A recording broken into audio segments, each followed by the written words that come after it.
Hello, আমি ইপসিতা।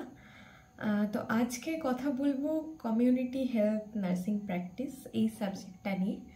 তো কিছু ভাই বোন আমার কাছে রিকোয়েস্ট করেছিল যে দিদি এই সাবজেক্টটা খুবই চাপ লাগছে, অনেক ফাস্ট সাবজেক্ট, এটাকে নিয়ে একটা কোনো যদি ছোট সাজেশন বা কিছু বানিয়ে দেন তো ভালো হয়। তো প্রথমেই যেটা বলার সেটা হচ্ছে যে সাজেশন বাপু বানাতে পারবো না, কারণ এটা ফার্স্ট সিবিটি, মানে আমার জানা লাস্ট বহু বছর কিন্তু কোনো কম্পিউটার বেসড টেস্ট বা ইনফ্যাক্ট কোনো টেস্ট রিটেন টেস্ট হয়ে ওয়েস্ট বেঙ্গলে রিক্রুটমেন্ট হয়নি। আমার জানার আগে হয়তো হতে পারে, আমার জানা নেই। তো সেক্ষেত্রে সাজেশন বানানোটা খুবই চাপ, তো সাজেশন দিতে পারবো না।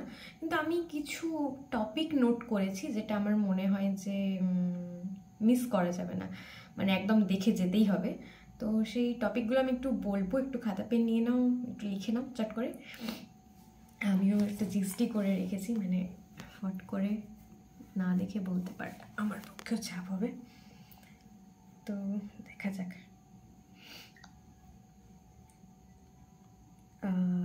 ওকে,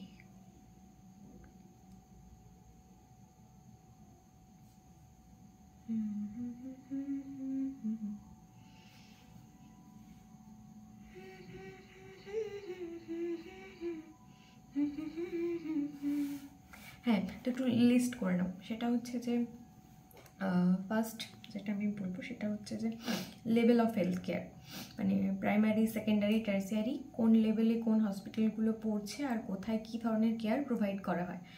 আর কোন লেভেল অফ হেলথ কেয়ারে নার্স, মানে role of nurse in primary health care, secondary health care and tertiary health care system, এটা একটু দেখে নিন। তো সেকেন্ড হচ্ছে লেভেল অফ প্রিভেনশন, মানে primordial prevention, primary prevention, secondary prevention, tertiary prevention, মানে যে এই চারটে যে লেভেল অফ প্রিভেনশন আছে এইগুলোকে একটু দেখে নিও। এটা হতে পারে যে কোনো একটা স্টেজ অফ ডিজিজ বা কোনো পার্সন এরকম বলে দিল যে এই পার্সনটার এই হয়েছে বা এই এরিয়াটাতে এই প্রবলেম হয়েছে, তো তুমি এর জন্য তুমি একজন কমিউনিটি হেলথ নার্স বা তুমি একজন আইসিএন, তুমি এর জন্য কী ধরনের প্রিভেনশন নেবে। তো এই ধরনের কোয়েশ্চেন আসতে পারে বলে আমার মনে হয়। আর একটা হচ্ছে তোমার মিলেনিয়াম ডেভেলপমেন্টাল গোলস আর তোমার সাস্টেনেবল ডেভেলপমেন্টাল গোলস, তার সঙ্গে হচ্ছে তোমার বিভিন্ন ধরনের হেলথ কেয়ার, মানে level of village level health care যারা আছে, আশা, এএনএম, এদের যে কাজ, বা অঙ্গনওয়াড়ি ওয়ার্কার বা female health assistant, mail health assistant, এরা যারা আছে এগুলো কিন্তু দেখে নিতে হবে, বা দায়ী যারা থাকে তাদের ফাংশন কি, এগুলো আমার মনে হয় একটু দেখে রাখা ভালো। আর হচ্ছে যে তোমার ওই যে কমিউনিটি ব্যাগটা আমরা ক্যারি করার কথা কমিউনিটি ভিজিটের টাইমে, ওটার কোন চেনে ঠিক কী ধরনের ইকুইপমেন্ট রাখা হয়, কোনটা স্টেরাইল হয়, কোনটা স্টেরাইল পুরো হয় না, মানে যাই হোক, কোনটা কোন চেনে কি রাখা হয়, কোনটা আগে খোলা হয়, কিভাবে তুমি রাখবে ব্যাগটা, কোথায় প্লেস করবে, এই হোম ভিজিট ব্যাপারটা একটু দেখে নেওয়া আমার মনে হয় এটা দরকার। আর ভাইটাল স্ট্যাটিস্টিক্স একদমই মিস করা যাবে না। ভাইটাল স্ট্যাটিস্টিক্স, তোমার infant mortality rate, maternal mortality rate, under 5 mortality rate, এগুলো কিন্তু একদমই মিস করা যাবে না। মানে পুরো তুমি ডেমোগ্রাফি, ভাইটাল স্ট্যাটিস্টিক্স, এই এরিয়াটা পুরোটাই দেখতে হবে। কোনটা মানে কিভাবে বের করে, কোনটা 1000 পপুলেশনে, কোনটা মিলিয়ন পপুলেশনে, কোনটা crude death rate, crude birth rate, মানে এগুলো তুমি ডেমোগ্রাফির আন্ডারে পুরোটা পেয়ে যাবে। মানে কোনটা কিভাবে ক্যালকুলেট করা হয় সেটাও একটু দেখে নিতে হবে। তার সঙ্গে হচ্ছে তোমার এপিডেমিওলজি, ইমিউনিটি কিন্তু একটা ইউনিভার্সাল টপিক। এটা তুমি মেডিকেল সার্জিক্যাল নার্সিংয়ে পড়বে, এটা তুমি কমিউনিটিতেও পড়বে। ইমিউনিটিটা কিন্তু ভালো করে দেখতে হবে। ইনেট ইমিউনিটি, কোন কোন ভ্যাকসিন দেওয়া হয় তোমার, কিল্ড ভ্যাকসিন, ওটা আসার পরে আসছে। মানে ইমিউনিটি মানে কোনটা তোমার অ্যাকোয়ার্ড ইমিউনিটি, কোনটা ইনেট ইমিউনিটি, কোনটা তুমি কোথা থেকে পাচ্ছ, এটা একটু জেনে নেওয়া। এরপর হচ্ছে ইমিউনাইজেশন, যেটা আমি বলছিলাম যে কোনটা কিল্ড ভ্যাকসিন, কোনটা লাইভ ভ্যাকসিন, কোনটা অ্যাটেনুয়েটেড ভ্যাকসিন, কোনটা কোন এজে দিচ্ছ। আপডেটেড ইমিউনাইজেশন শিডিউলও আমি একটা দিয়ে দেবো। আমার যে ইউটিউব বলছি, আমার যে হোয়াটসঅ্যাপ গ্রুপটা আছে ওটাতে দেওয়া আছে। যদি কেউ চাও আমাকে একটা মেসেজ করো, আমি হোয়াটসঅ্যাপ গ্রুপে তোমাদেরকে অ্যাড করে দেবো। আমি কন্ট্যাক্ট করে নেব তোমাদের সাথে যদি তোমরা অ্যাড হতে চাও, ওখানে দেওয়া আছে। এবার তোমরা যদি আমাকে কেউ বলো পার্সোনালি যে দিদি একটা এটা নিয়েও ভিডিও করে দিও, তো আমি এটা নিয়েও একটা ভিডিও করে দেবো। এটা পিওর মুখস্থ করা, এর কোনো শর্টকাট আমার জানা নেই। যদি জানা থাকে আমি ডেফিনেটলি একটা ভিডিও করে জানাবো। আমি নিজেই ভুলে যাই, মানে 2 দিন ছাড়া আমাকে মনে করতে হয়।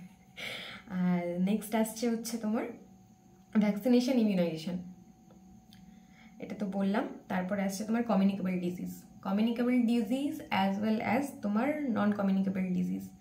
মানে কমিউনিকেবলের মধ্যে তোমার যা যা পড়ছে, নন কমিউনিকেবলের মধ্যে তোমার হাইপারটেনশন, ডায়াবেটিস, এই ধরনের যেগুলো পড়ছে, যেগুলো আমরা রেগুলার বেসিসে মনিটর করি।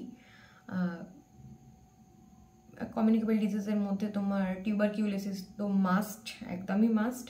তার সঙ্গে তোমার আর যা যা আসছে, কি আসছে দেখতে হবে, আমাকেও দেখতে হবে। কমিউনিকেবল ডিজিজ যেগুলো আসছে ওগুলো একদম মিস করা যাবে না, communicable and non communicable diseases.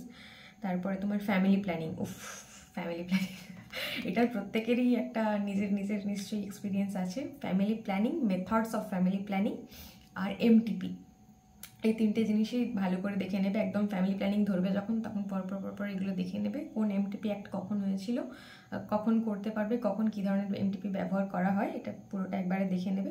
এরপর আসছে তোমার নন কমিউনিকেবল ডিজিজের মধ্যে যেটা আমি মিস করে গেছি, সেটা হচ্ছে তোমার protein energy malnutrition. Protein energy malnutrition কিন্তু দেখতেই হবে, একদম মাস্ট।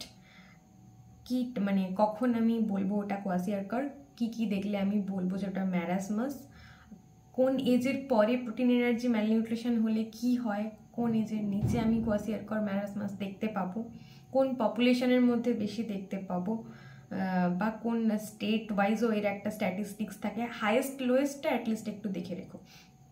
আর হচ্ছে তোমার ন্যাশনাল হেলথ প্রোগ্রাম যেগুলো হয় সেগুলো লেটেস্টটা অ্যাটলিস্ট দেখে রেখো। আর স্টেরিলাইজেশন, ডিসইনফেকশন, এগুলো তোমরা মোটামুটি ফান্ডামেন্টালেও পেয়ে যাবে, এখানেও দেখে নিতে পারো। আর সেরকম আপাতত আমি কিছু নোট করিনি, আমি এগুলোই নোট করতে পেরেছি।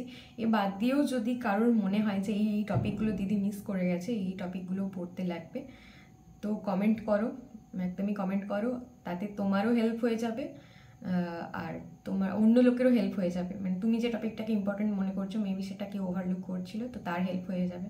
বা অন্য কেউ যেটাকে ইম্পর্টেন্ট ভেবে পড়ছে, তুমি হয়তো সেটাকে ওভারলুক করছিলে, আমি হয়তো সেটাকে ওভারলুক করে গেছি, তো সেক্ষেত্রে তোমারও হেল্প হয়ে যাবে। তো কমেন্ট করে জানাও আমাকে। আর এমনি পিং করো, হোয়াটসঅ্যাপ নাম্বার তো মোটামুটি আছে বেশ কিছুজন ভাই বোনের কাছেই, ওদের সাথে কথা হয় আমার। তো বলো কথা, কোনো প্রবলেম হলে আমাকে একদম ডাইরেক্ট মেসেজ করো, কোনো অসুবিধা নেই।